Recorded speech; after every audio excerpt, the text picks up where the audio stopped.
Welcome to Keep the Line Moving, the podcast where leadership meets life and inspiration. Here we spotlight extraordinary leaders. We're diving deep into how they inspire, motivate, and lead with strategy and empathy to achieve the extraordinary. Here we go. Episode 122 of Keep the Line Moving, and the topic is Breakthrough. We will explain in this conversation with Laura Barnard. She's an author, a brand expert, a thought leader, speaker, and former Division I college basketball player. She was co-captain of Harvard's women's basketball team, where she got her degree in 2002, a BA in psychology. She then went on to get an MBA in marketing and strategic management from the University of Chicago Booth School of Business in 2008. She's written a book. It's called Leadership Types. With her company, she has an assessment. I took it. We'll talk about it, and we will expand on deep topics regarding leadership, breaking stereotypes in leadership, standing out rather than fitting in. Laura was recommended to me from another guest on Keep the Line Moving, Shimmy Miller, the former basketball coach and current broadcaster for the Chicago Sky in the WNBA. So if Shimmy recommends, we got Laura on, and I am so thankful that we did. She's a huge Cubs fan, Chicago Bulls. That's how we start the conversation. It's a great one with Laura Barnard on Keep the Line Moving. Okay, everybody, Laura's with us. We're going to talk so much leadership, so much about her book, her journey, and all of that. However, we're going to start with the Chicago Cubs. Laura, let's do it. Tell me about your love of the Cubs. This is my my Cubs lair, also known as my office. The Cubs, I've been a lifelong Cubs fan, and I mean that sincerely. My father would take me to games, and my aunt would take me to games when I was barely able to walk. Some of my earliest memories of really kind of falling in love with sports emerged at that moment when you walk up from the tunnel and you see the bright green grass and the green ivy and the packed stands, and it doesn't matter win or lose, mostly lose for most of my life. That magical moment when you see Wrigley Field, I still get it when I go there today, and I get to bring my kids and my wife, and it's a really special place. And that team back in 2016, which now seems like eons ago, when they won the World Series, I was like inconsolably crying for hours. I just was overwhelmed with joy. And it was so exciting and so fun, but to go from, really some pretty abysmal baseball to world champions in that Game 7. I know you're a baseball fan. The rain delay, I mean, the epic drama of it. It's one of those really positive distractions and sources of entertainment and joy in life that I love so much.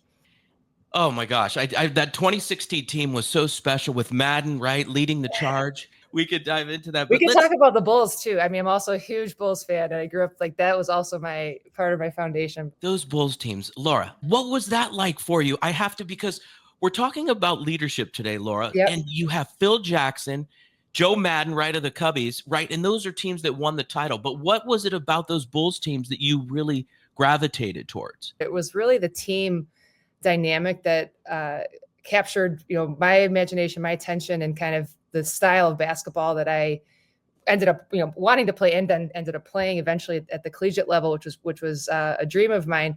But to see the cast of characters that were assembled on that, some of those championship teams, primary pieces, Jordan and Pippen kind of at the helm there were critical. But to see that team dynamic and the power of just totally different skill sets, personalities coming together towards that common goal was so powerful. And to see, Phil Jackson, the Zen master himself, that style of coaching was really different. And it was more psychological and more, gets into his spiritual realm, where he's talking about, there's something bigger that we're trying to go after with each other. And I thought that was really interesting at first, but then I, read all the books and consumed all, watched every documentary and watched pretty much every game, and just really immersed myself in that. And that sort of team leadership stuck with me, and, with me in my own basketball career, if you will, but then also, as I've navigated my professional life as well. Laura, that is such a great jumping off point, right? To talk about leadership, which is the way Phil did it, right? He had them in a circle Yes. studying Zen and meditation and being mindful, right? Yes. About your actions. And then the famous story, or the infamous story, when Rodman went to Vegas and needed that Yes. vacation, yet they Yes. still won, but he was understanding and seeing those Exactly. individual players. To what extent? Because you played at Harvard and you were a wonderful basketball player yourself. When did it start to click that, hey, we're not just out here transactionally? And we talked about this with our mutual friend, Shimmy Yeah. Miller, which Yes. is, run, the post players are great, kick out to the three, right? Yep. Those are transactional actions. When did you, because I could hear in your voice and your analysis here that it's so much transformational leadership Yeah. really is the key. Is that a fair hypothesis? Yeah, for sure. And I think, it takes, I always think of there's someone at the helm, there's, there's the head coach or the star player, who I believe, sets the tone for that team. And I think back to, the Harvard basketball days. And I talk a lot about my coach, during those years. And she coached at Harvard for 41 years, Kathy Delaney Smith, legendary coach. She was very much, not as much about the X's and O's and the execution of the physical act of basketball, but more about the psychology and the transformation, if you will, of each of us into leaders. Even though, I was the captain of that team, but there were a lot of leaders in that group of 15 women, and they've all gone on to be great leaders in professional lives, in their communities, and their families. So this idea of kind of setting the tone for the team, and the power of belief in one another, knowing your role, in just the basics of the psychology of, working hard and seeing the effort and seeing the payoff, and having really facilitating connections with people. So it's very like human centric, that transformation that she really imparted into us to transform the way we thought about ourselves as leaders, not just, X's and O's on a dry erase board. It was, a bigger experience than that. And I look back to those moments too, and I think about, how we see our teams, and not just, functional roles, but kind of seeing people, for their potential. And that's really what I learned from those days. And I don't want to assume here because I want to hear it in your voice. Did that help or nurture your studying of psychology, that basketball Absolutely. experience? Yeah. Yeah, for sure. So I think Kathy, um, was very much, again, one of the greatest psychology professors, even though she wasn't a professor, but teaching about the power of the mind and the mind body connection. And just, again, it's about how we, understand each other, how we connect, how we relate, how we influence each other. There's so much psychology behind it. So I kind of witnessed it firsthand with her. And then I had a really phenomenal, advisor within my psychology studies while I was at Harvard. He's since passed away, but Richard Hackman, was this really kind of thought leader in team leadership. But my, eventual, focus was really on social psychology, team psychology, and the psychology of leadership. When did you connect those dots and realize, wow, there's something here that I'm going to eventually, really make it part of my Yeah. daily life? Yeah, no, didn't know at the point. I wish I could say it was crystal clear, like, here's the path, but I knew it was just kind of inherently curious about psychology. I was intrigued by the concept of leaders and leadership, and kind of seeing, as I was practicing as, whether it was student council or being a captain of a team, and just sort of testing things out, practicing that, figuring out what kind of leader, I was going to be. I was always told from a young age, like, you're a leader, be a leader. And I had that privilege and sort of that gentle nudge in my upbringing, which is hugely, powerful. So I knew that I loved those things to kind of study. I was intrigued by them. I didn't know professionally how they would, intersect. And I think when I graduated from Harvard, I did not go professional in basketball, nor did I go professional in psychology. But I instead sort of kind of went 2 feet into the business world, thinking, okay, this is a competitive, the next competitive arena.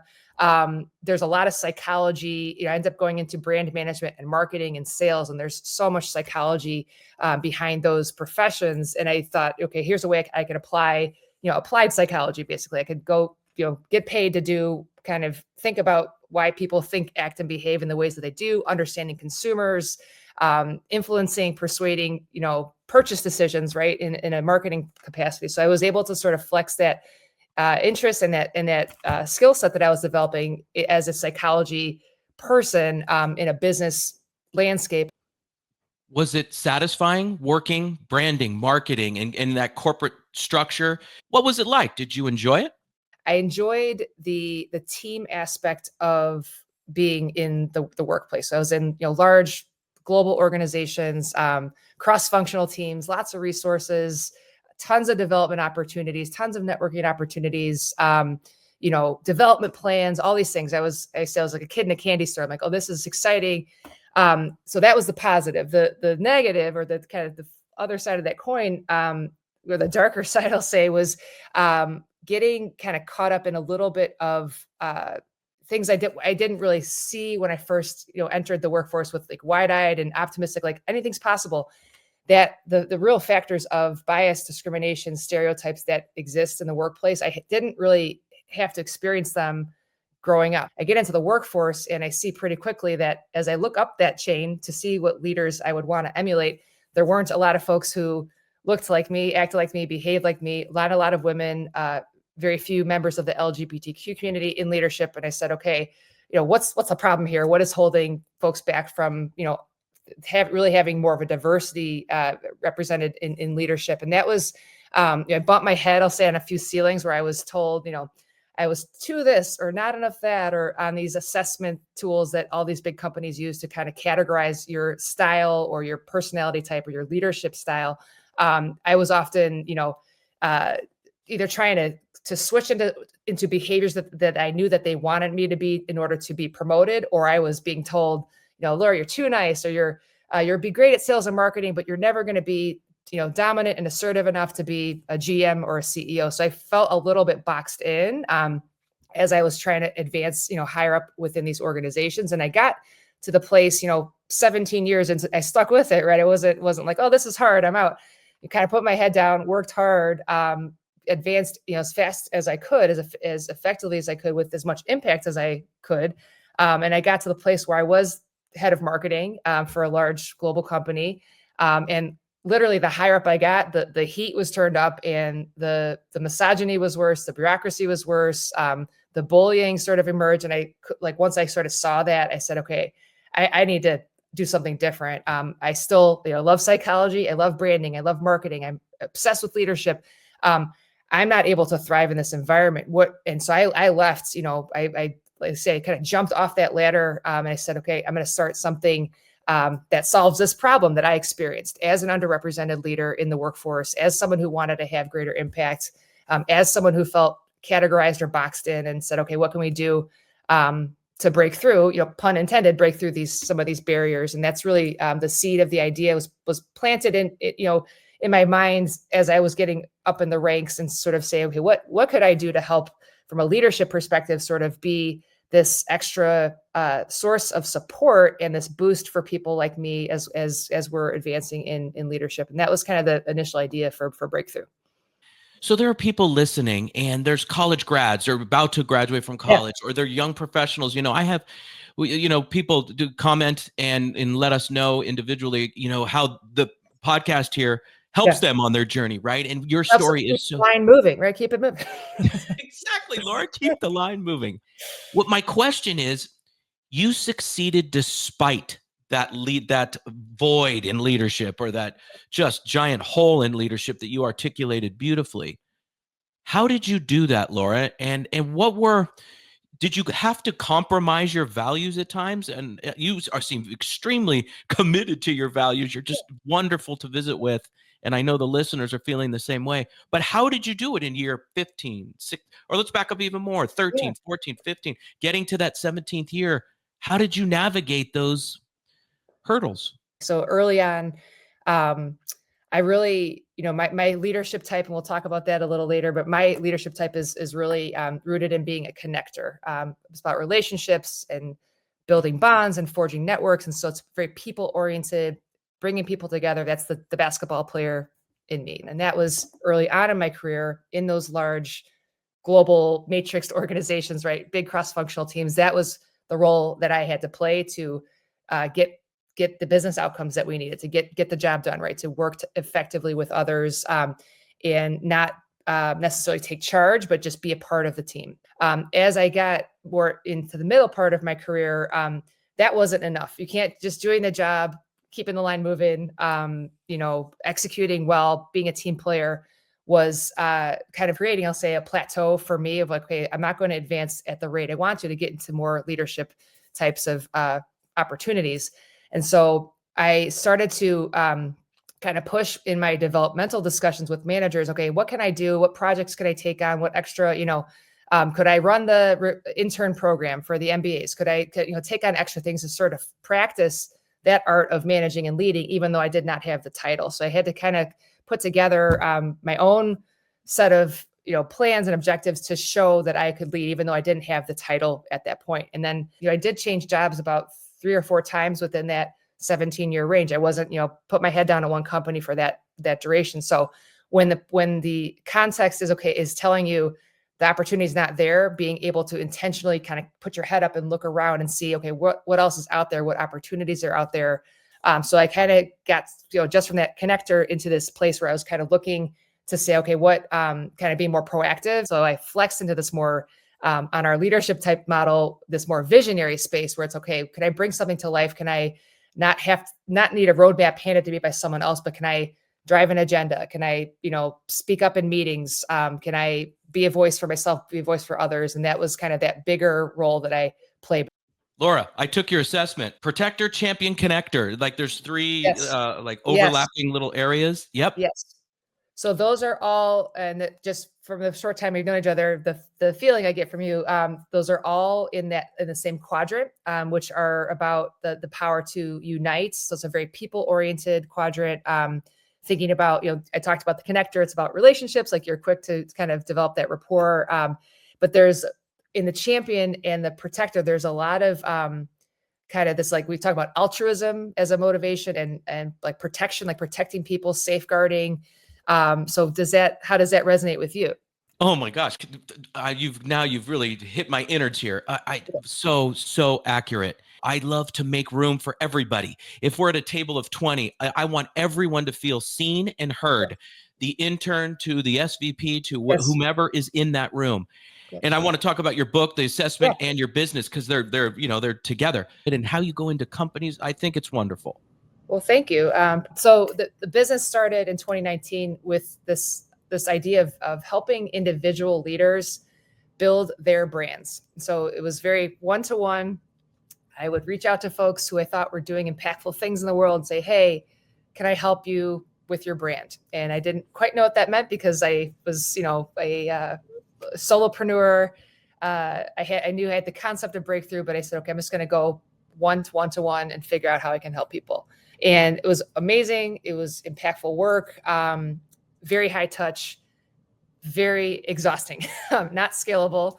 And so about halfway through this now almost 6-year journey, I made the very wise choice of recruiting my wife to help us scale the offering, scale the business. So Lindsay had experience with a number of startups in her past career lives. So we, with the help of our teammates, of course, developed a much more standardized approach to reduce the amount of time it would take to help a leader develop a strategy for their leadership, help them build their brands as leaders, help them, ultimately the goal is to help them think bigger, be bigger, break through these barriers, right, psychologically and otherwise that they were facing, so that they could go do the thing, right, go advance in their careers, go have more visibility, go get paid more, right? So we would help boost them in some way. So the offering now is much more efficient. We can work with large cohorts of leaders within organizations. So we'll come in to mid or large global organizations, kind of a range there, and basically work with their heads of human resources, their heads of learning and development, sometimes a business unit leader who has P&L responsibility to say, I want to develop my team. And we come in with that premise that everyone on that team has the capacity to lead.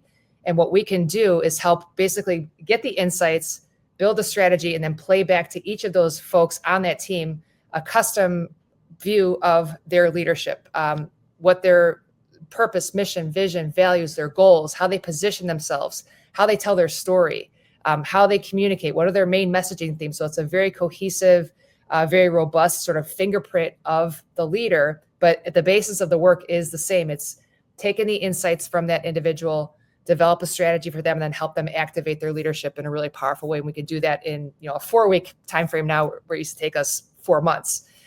So the book really sort of came as almost like an output of the process and the work that we were doing. So what if we could document the thinking sort of behind the scenes of how we get to clarity on these leaders quickly? How are we understanding what motivates them? What is their brand?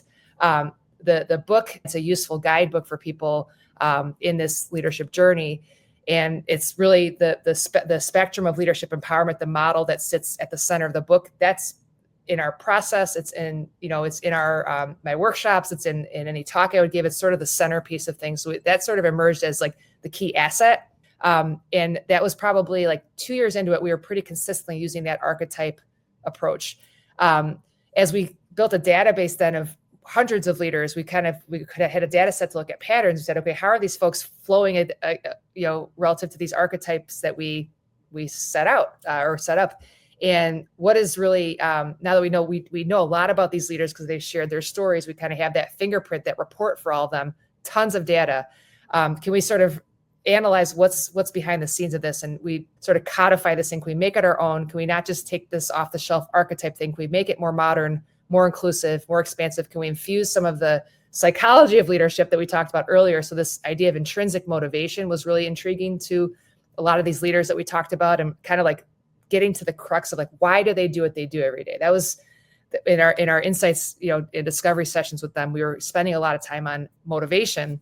So the model then kind of the light bulb went off, like, let's bring together intrinsic motivation and archetypes and create this spectrum of these possibilities for leadership. It's a kind of complex concept, right? Even talking through, there's a lot of pieces, but it's clear to us, but how do we make it clearer for a wider audience? And that's where the book sort of, the summer of 2021 was like, we should, one of the best ways to kind of show this thought leadership around this now proprietary model is to put it in a book and talk about it and make it a very useful guide. And it's really, as we talked, like, it's to get the book into the hands of decision makers within organizations to say, okay, here's a different way to think about leadership within your organization. Here's a different way to see people. Let's unlock that thinking in people, that when they look at their organization, that everyone has the capacity to lead, not just those with the title of, director, VP, et cetera. That's really the goal. So one more question before we get to all-star moments. Okay. Yeah, I can't wait for the speed lightning round. Yes, I know you're excited. The competitive juices of Harvard are coming out right now. It's like the pop a shot. I'm ready. Yeah. Okay, Laura, the $1 million question. In a general sense, what's the number one pain point in leadership that you see in your work today? What's the problem? What's the problem? The problem is that people don't feel like they belong in leadership. 70% of the workforce, this was like a Deloitte study. So this is like, I didn't do this study. Some giant fancy consulting firm did this study. 70% of let's talk about the US workforce. Folks do not believe that they are leaders. They don't see themselves as leaders. So there's this limiting set of beliefs and this limiting mindset that people have about their own capacity to lead. And I think about the leadership, quote unquote, leadership of organizations are not looking at the full organization with that mindset that within this large group of people, there are a lot of leaders. They think about the 10 people that are at the senior leadership table, or the 10 SVPs, or the C-suite. Those are leaders by title, yes, but there are leaders within that organization. So that untapped potential is there. So that sense of, within the individual, if I'm in that org and I'm a junior person, if I have the belief that someday I can lead, or that I see myself as a leader, I'm going to get there a lot faster. And if someone above me sees me as a leader, I'm also going to get there faster. So getting that sense of that feeling of increasing belonging in leadership, I think that would be my answer. We will get to all-star moments in just a second. To grow as a leader, you must make intentional choices about how you want to show up for yourself and your team. Are you ready to grow your leadership? The Gargano Leadership Group offers expert coaching, consulting, and workshops rooted in our 4 leadership pillars: curiosity, alignment, optimism, and self-awareness. Leadership starts with forging authentic connections, communicating your values, leading with energy and enthusiasm, and truly understanding yourself. Visit garganoleadership.com to get started with us today. Back to the show. Yeah. Okay, Laura, here we go. Okay, I'm ready. Few questions. First thought, best thought. Best basketball player of all time. Michael Jordan. Best coach of all time. Phil Jackson. Are you sensing a pattern here? Okay. Yes. I'll try to break out of it. On an individual basis, Yeah. why do people get stuck in leadership? Ego. That's what I was looking for. Oh, wow. That's so powerful. Okay, that's very interesting. The ego's not a totally nefarious or bad thing. You need some sense of ego that I can make a choice. I have control. I can create something. But if it rears its ugly head too much or kind of goes overboard, it creates bad behavior. Someone's driving right now, mowing the lawn, shoveling snow, whatever they're doing, and they're listening to this podcast. What's the number one piece of advice you would give them if they want to lead people? Read my book. Check out the book, leadershiptypes.com. Take the quiz, like you took the quiz. It takes 5 minutes. So why I say that it is going to be a huge boost in like self-reflection, self-awareness. You got to know who you are as a leader, what motivates you, what your purpose, mission, vision, values are. Like the tools that we developed, the quiz, the book, our programs, all those things are just designed to help us see ourselves differently as leaders. And most importantly, the big and, see others differently as leaders. Best leader you've ever been led by? I would go, I mean, Kathy's going to think I'm kissing her butt, but Kathy Delaney Smith, and she was a lot of the inspiration behind the business in those early days. Definitely taught me the power of team, the power of the psychology of leadership, the idea of seeing others and not being so self-focused, and speaking up and fighting for what you believe in, I should say. And last one, describe yourself as a leader in one sentence. I am a connector and a visionary leader motivated by people or connection, relationships, and a vision of what's better for the future. This has been awesome. Laura, thank you very much. Well, I appreciate this opportunity, and it's great to chat with you. And we could go on and on about a lot of topics, but I'm sure we'll be now connected for a long time. So. And we thank Laura very much for being on the show. My takeaway is this. The question I asked her about the number one pain point leaders face today, and she cited that study where 70% of the people did not see themselves as leaders. They have a limiting set of beliefs, a limiting mindset is how Laura explained it within that study. And Laura went on to say, which I thought was very interesting, and something that we talk about on this podcast all the time, that we all are leaders, right? In different ways, we are leading. There's self-leadership. There's people that are amazing leaders but don't have the title. We've talked about on the podcast individual contributors to leaders. Well, why? Sometimes the successful stories from individual contributors to leaders are individual contributors that are already leading, right? It's not, as Laura said, it's not just the 10 SVPs that are the leaders in a company of 300 or 1,000 or whatever it is. There's pockets of leaders all over, and it's up to people that are in those positions in the C-suite or the SVPs to find those leaders. And through companies like Laura's company, BREAKTHRU, you can find those leaders by implementing leadership development at your companies, right? Okay. Laura also rebranded. They went from BREAKTHRU Brands to just BREAKTHRU recently, and we wish them all the best.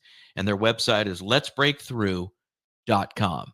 We thank Laura very much for being on the show. I thank you each and every week. If you want to work with us, all of our information is in the show notes, garganoleadership.com. Thank you, everybody. Take care.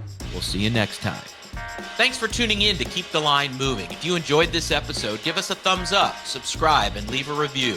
We'd love to hear your thoughts. Most importantly, share this podcast with your friends, family, and coworkers. It means the world to us. If you have a guest recommendation, visit our website at garganoleadership.com, where you'll also find all our archived episodes. For our marketing coordinator and the producer of this podcast, Savin Narwhal, I'm Chris Gargano. Have a fantastic week, everybody.